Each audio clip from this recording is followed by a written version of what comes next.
আজকে পুরো বিশ্ব মুসলিম বিশ্ব তার বিরুদ্ধে দাঁড়িয়েছে। আমেরিকাকে সহযোগিতা করছে, ইসরায়েলকে সহযোগিতা করছে। ইরান যখন মিসাইল মারে পার্শ্ববর্তী রাষ্ট্রগুলো, জর্ডান, মুসলিম রাষ্ট্রগুলো এগুলো ঠেকায়। তুমি মুসলমান হয়ে মুসলমানদের বিপক্ষে দাঁড়াবা, আর একদম মুসলিম কখনো সহ্য করতে পারে না। এই জন্য ঘাঁটিগুলোকে আক্রমণ করেছে। সৌদি আরব এখন বলেছে আমার আকাশ সীমা আমেরিকাকে ব্যবহার করতে দিব না। পৃথিবীটা হচ্ছে শক্তের বক্ত, নরমের জম। ইরান যদি সম্মান জানাইতো না সৌদি আরবে আক্রমণ করা যাবে না, আক্রমণ করলে এটা হারাম হবে, মুসলিম দেশে আক্রমণ করা যাবে না, তাহলে মুসলিম রাষ্ট্রগুলো আজীবন গাদ্দারি করতো তাদের সাথে। এজন্য প্রথমে মুসলমানদের বেঈমানদের উপর আঘাত করা হয়েছে। এই বেঈমানরা তোমরা সাবধান হয়ে যাও, আমি মিসাইল মারবো। আজকে ইরান, আজকে খামেনি শহীদ হয়েছেন। খোমেনি চোখের বালি কেন হয়েছেন? একমাত্র গাজার পক্ষে দাঁড়ানোর কারণে। কোন মুসলমান দাঁড়িয়েছে গাজার পক্ষে? কোন মুসলমান দাঁড়িয়েছে গাজার পক্ষে? দাঁড়ায় নাই। ইরান দাঁড়িয়েছে। ইরান প্রক্সি ওয়ার করেছে। ইরান এতদিন পর্যন্ত প্রত্যেকটা দেশে হুতি দিয়ে, হিজবুল্লাহ দিয়ে, প্রত্যেকটা দিয়ে গাজাকে রক্ষা করার চেষ্টা করেছে।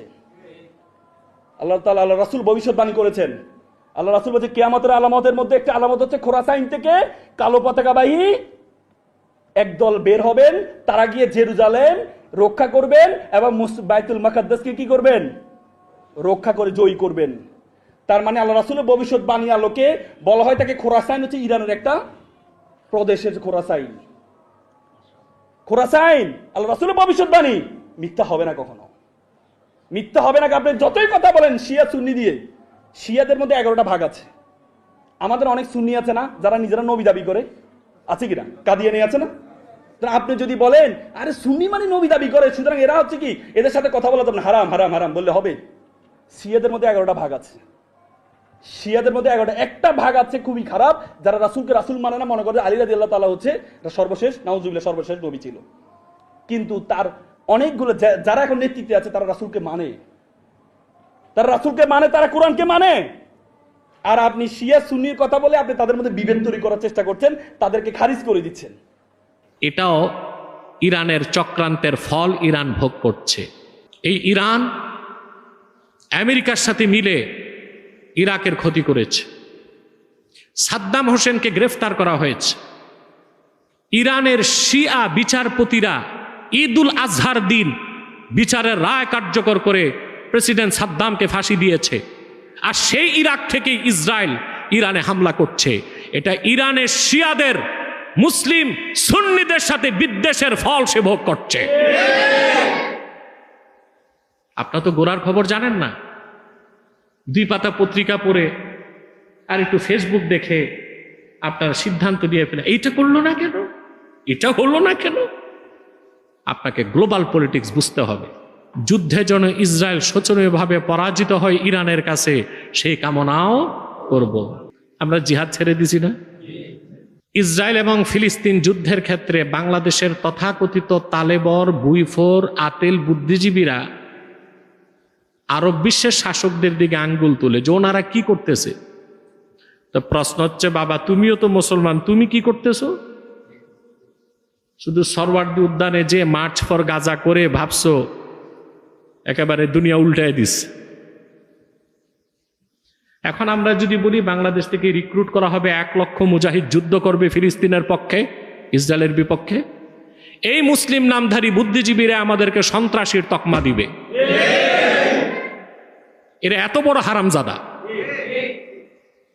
সমাধান তো এটাই। সমাধান কি? জিহাদুন ফি সাবিলিল্লাহ, শোর্ড অফ জাস্টিস, ইনসাফের তরবারি যেদিন মুসলমান হাতে তুলে নিবে, কিসের ইসরায়েল, দুনিয়ার সমস্ত পরাশক্তি মুসলমানের পায়ে চুম্বন করতে বাধ্য হবে। এই জিহাদের কথা বললেই এই তালেবর বুদ্ধিজীবীরা বলবে এ তো উগ্রবাদী, সন্ত্রাস। তো সমাধান শুধু কলমের খোসায় করতে চাও না, বাংলাদেশে বসে ব্যানসন সিগারেটে ফু দিয়া চায়ের কাপে ঝড় তুলে 2 কলম লিখে ওনারা ইসরায়েলকে পরাস্ত করে দিবে। এরা কত বড় মুনাফিক! আঙ্গুল তোলে আরব বিশ্বের শাসকদের দিকে। ওনারা যতটুক করার তো করছেই, কিন্তু ওনাদের কারণে যদি 3য় বিশ্ব যুদ্ধ শুরু হয়ে যায়, নিউক্লিয়ার ওয়ার, এটা কি কাজের কাজ হবে? কথা বলেন। ওনারা বুঝে শুনে যতটুকু সহযোগিতা করার ততটুকু করছে, কিন্তু সামরিক হস্তক্ষেপ ইসরায়েলে করতে পারে তিনটা দেশ: তুরস্ক, মিশর, সিরিয়া। কারণ এগুলোর সীমান্তেই ইসরায়েল। সবচেয়ে বেশি দায়বদ্ধ হচ্ছে তুরস্ক। 1917 সালের আগে গোটা ফিলিস্তিন ছিল উসমানী খেলাফতের অধীন। এই ভূখণ্ডটা তুরস্কের। তুরস্ক এখন আমার ভূখণ্ড আমি ফিরিয়ে নিব বলে সামরিক অভিযান করতে পারে। এবং তুরস্ক ন্যাটো সদস্যভুক্ত, তার কাছে 100 অ্যাটম বোম আছে। কত? ন্যাটোর স্বার্থে সে ব্যবহার করতে পারবে 60টা, নিজের অস্তিত্ব রক্ষায় ব্যবহার করতে পারবে 40টা। সেও তো পারমাণবিক শক্তিধর। ভূখণ্ড ছিল তার, পাশে তার সীমান্তবর্তী রাষ্ট্র ইসরায়েল। সেই তুরস্ক চুপচাপ বসে আছে কেন? অথচ শুনলে কষ্ট পাবেন আপনারা, ইসরায়েলের সমস্ত তেল রপ্তানি হয় তুরস্ক থেকে, আজারবাইজান থেকে। আর দোষ দেয় আরব শাসকদের। ওনারা তো পায়ে পড়ে যুদ্ধে জড়াতে পারে না, এটা তো নির্বুদ্ধিতা। বরং গোড়া কেটে দেওয়াটাই বড় কাজ। নৈতিক সমর্থন তারা দিচ্ছেন ইরানকে। ওনাদের আকাশ সীমা ইসরায়েলকে ব্যবহার করতে দিবেন না বলে দিয়েছেন। কিন্তু হামলা হচ্ছে কোত্থেকে? ইরাক থেকে। এটাও ইরানের চক্রান্তের ফল ইরান ভোগ করছে। এই ইরাক ছিল প্রেসিডেন্ট সাদ্দাম হোসেন, একটি শক্তিশালী সুন্নি আরব রাষ্ট্র। আমেরিকার আগ্রাসনের সময় এই ইরান আমেরিকার সাথে মিলে ইরাকের ক্ষতি করেছে। সাদ্দাম হোসেনকে গ্রেফতার করা হয়েছে। ইরানের শিয়া বিচারপতিরা ঈদুল আজহার দিন বিচারের রায় কার্যকর করে প্রেসিডেন্ট সাদ্দামকে ফাঁসি দিয়েছে। আর সেই ইরাক থেকে ইসরায়েল ইরানে হামলা করছে।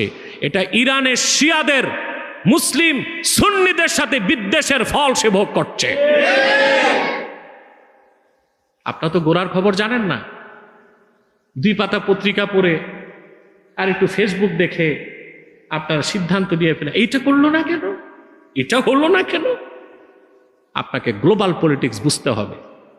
তারপরও সবগুলো আরব রাষ্ট্র ইসরায়েলকে বলে দিয়েছে তাদের আকাশ সীমা ব্যবহার করে ইরানে হামলা করতে দেওয়া হবে না। আমাদের এখানে সমাধান হচ্ছে জিহাদ। সমাধান কি?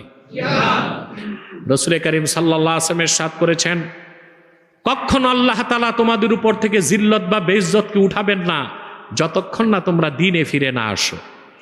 আল্লাহ আমাদেরকে দ্বীনের উপর প্রতিষ্ঠিত রাখুন, বলুন আল্লাহুম্মা আমিন। আল্লাহ আমাদেরকে দ্বীন মোতাবেক চলার তৌফিক দান করুক, বলুন আল্লাহুম্মা আমিন। আমরা প্রাণ খুলে ফিলিস্তিনের মুসলমানদের জন্য দোয়া করব এবং যুদ্ধে যেন ইসরায়েল শোচনীয়ভাবে পরাজিত হয় ইরানের কাছে, সেই কামনাও করব।